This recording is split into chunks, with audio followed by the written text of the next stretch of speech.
Bilangan pasal 34 ayat 1-12. Batas-batas tanah Kanaan. Tuhan berfirman kepada Musa, "Perintahkanlah kepada orang Israel dan katakanlah kepada mereka, apabila kamu masuk ke negeri Kanaan, maka inilah negeri yang akan jatuh kepadamu sebagai milik pusaka, yakni tanah Kanaan menurut batas-batasnya. Adapun sisi selatanmu ialah dari padang gurun Sin menyusur Edom. Maka batas selatanmu mulai dari ujung laut Asin di sebelah timur. Lalu batasmu membelok di selatan pendakian Akrabim, terus ke Sin dan berakhir di sebelah selatan Kades Barnea. Sesudah itu ia mencapai Hasar Adar dan terus ke Asmon. Kemudian batas itu membelok dari Asmon ke sungai Mesir dan berakhir ke laut. Batas baratmu ialah laut besar dan pantainya, itulah batas baratmu. Inilah batas utaramu. Mulai dari laut besar, haruslah kamu buat tanda batas ke Gunung Hor. Dari Gunung Hor, harus kamu buat tanda batas ke jalan yang menuju ke Hamat. Lalu batas itu mencapai Zedad. Kemudian batas itu mencapai Zifron dan berakhir di Hazar Enan. Itulah batas utaramu. Sebagai batasmu di sebelah timur, haruslah kamu membuat tanda batas dari Hazar Enan ke Sefam. Dari Sefam batas itu turun ke Riplah, di sebelah timur Ain. Kemudian batas itu turun lagi dan mencapai tebing Danau Kineret di sebelah timur. Lalu batas itu turun ke sungai Yordan dan berakhir di laut Asin. Itulah negerimu menurut batas-batasnya sekeliling. Ayat 13-29 mengenai pembagian tanah Kanaan. Musa memerintahkan kepada orang Israel, "Itulah negeri yang akan kamu bagi sebagai milik pusaka dengan membuang undi, yang diperintahkan Tuhan untuk diberikan kepada suku yang 9,5 itu. Sebab suku Bani Ruben menurut puak-puak mereka dan suku Bani Gad menurut puak-puak mereka telah menerima milik pusakanya. Juga suku Manasye yang setengah itu telah menerimanya. 2,5 suku itu telah menerima milik pusaka mereka di seberang sungai Yordan di dekat Yeriko ke sebelah timur." Tuhan berfirman kepada Musa, "Inilah nama orang-orang yang harus membagikan tanah itu kepadamu sebagai milik pusaka, Imam Eleazar dan Yosua bin Nun. Lagi haruslah kamu mengambil seorang pemimpin dari setiap suku untuk membagikan tanah itu sebagai milik pusaka.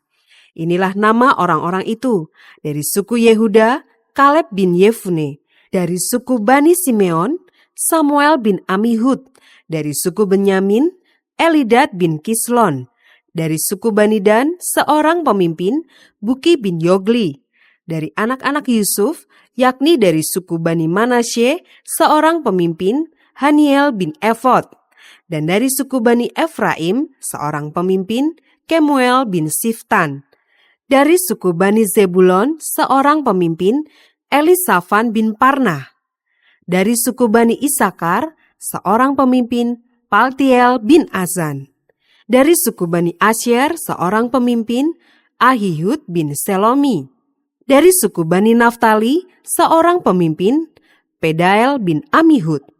Itulah orang-orang yang diperintahkan Tuhan untuk membagikan milik pusaka kepada orang Israel di tanah Kanaan. Bilangan pasal 35 ayat 1-8. Kota-kota orang Lewi. Tuhan berfirman kepada Musa di dataran Moab di tepi sungai Yordan di dekat Yeriko, "Perintahkanlah kepada orang Israel supaya dari milik pusaka kepunyaannya diberikan mereka kota-kota kepada orang Lewi untuk didiami. Juga haruslah kamu memberikan kepada orang Lewi tanah-tanah penggembalaan yang di sekeliling kota-kota itu. Kota-kota itu akan menjadi kepunyaan mereka untuk didiami, dan tanah-tanah penggembalaannya untuk hewan yang mereka miliki, dan untuk segala ternak mereka yang lain. Tanah-tanah penggembalaan kota-kota yang harus kamu berikan kepada orang Lewi itu, ialah dari tembok kota keluar 1.000 hasta berkeliling. Di luar kota itu haruslah kamu mengukur 2.000 hasta di sisi timur, dan 2.000 hasta di sisi selatan, dan 2.000 hasta di sisi barat, dan 2.000 hasta di sisi utara, sehingga kota itu berada di tengah-tengah. Itulah bagi mereka tanah-tanah penggembalaan kota-kota. Mengenai kota-kota yang harus kamu berikan kepada orang Lewi itu, ialah 6 kota perlindungan yang harus kamu berikan, supaya orang pembunuh dapat melarikan diri ke sana. Di samping itu haruslah kamu memberikan 42 kota. Segala kota yang harus kamu berikan kepada orang Lewi itu berjumlah 48 kota, semuanya dengan tanah-tanah penggembalaannya.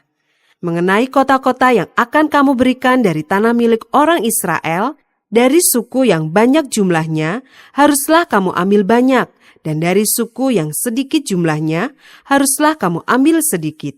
Setiap suku harus memberikan dari kota-kotanya kepada orang Lewi, sekedar milik pusaka yang dibagikan kepadanya. Ayat 9-34. Kota-kota perlindungan. Tuhan berfirman kepada Musa, "Berbicaralah kepada orang Israel dan katakanlah kepada mereka, apabila kamu menyeberangi sungai Yordan ke tanah Kanaan, maka haruslah kamu memilih beberapa kota yang menjadi kota-kota perlindungan bagimu, supaya orang pembunuh yang telah membunuh seseorang dengan tidak sengaja dapat melarikan diri ke sana. Kota-kota itu akan menjadi tempat perlindungan bagimu terhadap penuntut balas, supaya pembunuh jangan mati sebelum ia dihadapkan kepada rapat umat untuk diadili. Dan kota-kota yang kamu tentukan itu haruslah 6 buah kota perlindungan bagimu. 3 kota harus kamu tentukan di seberang sungai Yordan sini, dan 3 kota harus kamu tentukan di tanah Kanaan. Semuanya kota-kota perlindungan. Keenam kota itu haruslah menjadi tempat perlindungan bagi orang Israel dan bagi orang asing dan pendatang di tengah-tengahmu, supaya setiap orang yang telah membunuh seseorang dengan tidak sengaja dapat melarikan diri ke sana. Tetapi jika ia membunuh orang itu dengan benda besi sehingga orang itu mati, maka ia seorang pembunuh. Pastilah pembunuh itu dibunuh. Dan jika ia membunuh orang itu dengan batu di tangan yang mungkin menyebabkan matinya seseorang sehingga orang itu mati, maka ia seorang pembunuh. Pastilah pembunuh itu dibunuh. Atau jika ia membunuh orang itu dengan benda kayu di tangan yang mungkin menyebabkan matinya seseorang sehingga orang itu mati, maka ia seorang pembunuh. Pastilah pembunuh itu dibunuh. Penuntut darahlah yang harus membunuh pembunuh itu. Pada waktu bertemu dengan dia, ia harus membunuh dia.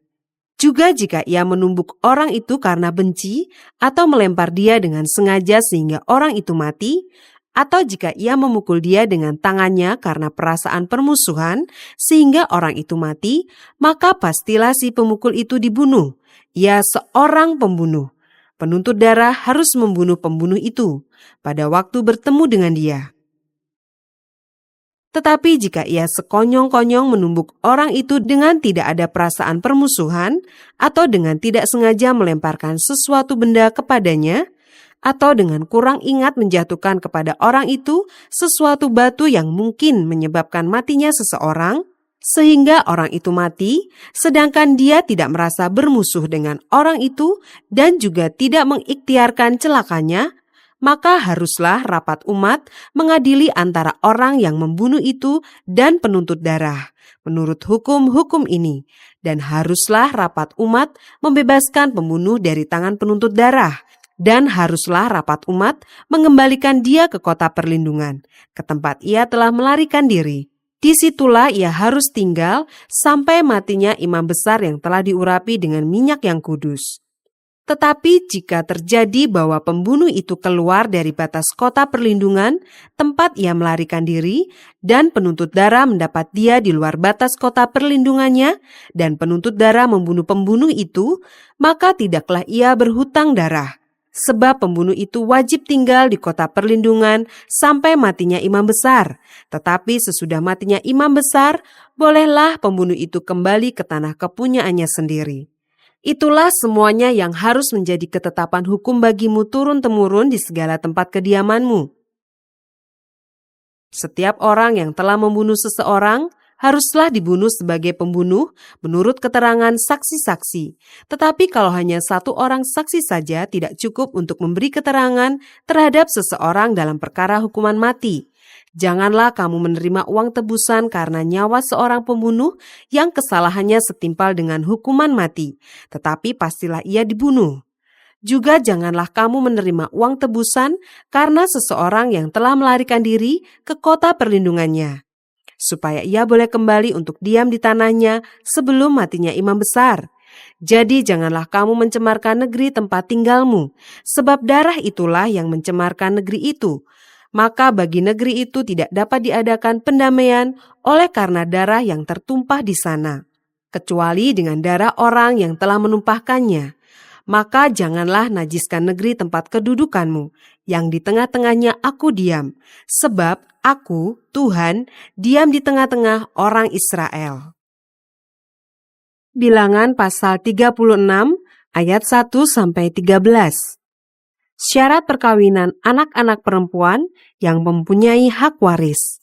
Mendekatlah kepala-kepala puak dari kaum Bani Gilead bin Makir bin Manasye, salah satu dari kaum-kaum keturunan Yusuf, dan berbicara di depan Musa dan pemimpin-pemimpin kepala-kepala suku orang Israel.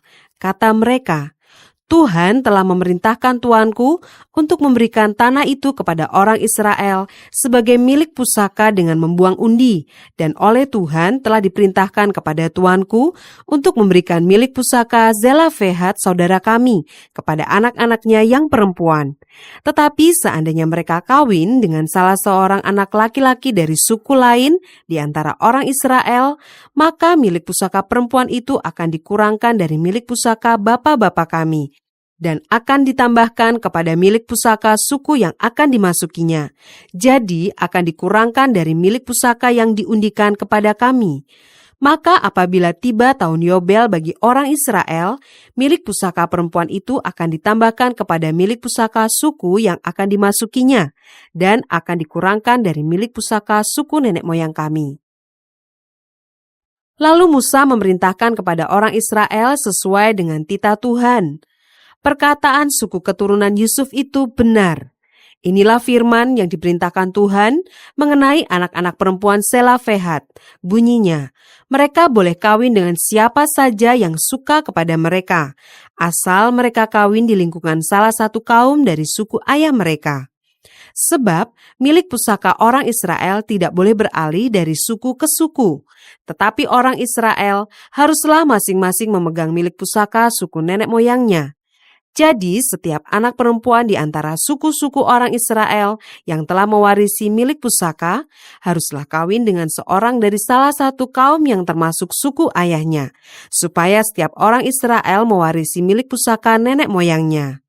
Sebab milik pusaka itu tidak boleh beralih dari suku ke suku, tetapi suku-suku orang Israel haruslah masing-masing memegang milik pusakanya sendiri.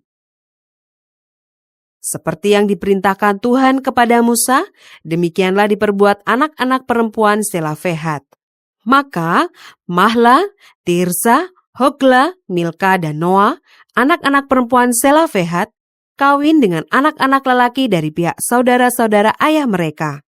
Mereka kawin dengan laki-laki dari kaum-kaum Bani Manasye bin Yusuf, sehingga milik pusaka mereka tetap tinggal pada suku kaum ayahnya. Itulah perintah dan peraturan yang diperintahkan Tuhan kepada orang Israel dengan perantaraan Musa di dataran Moab, di tepi sungai Yordan dekat Yeriko.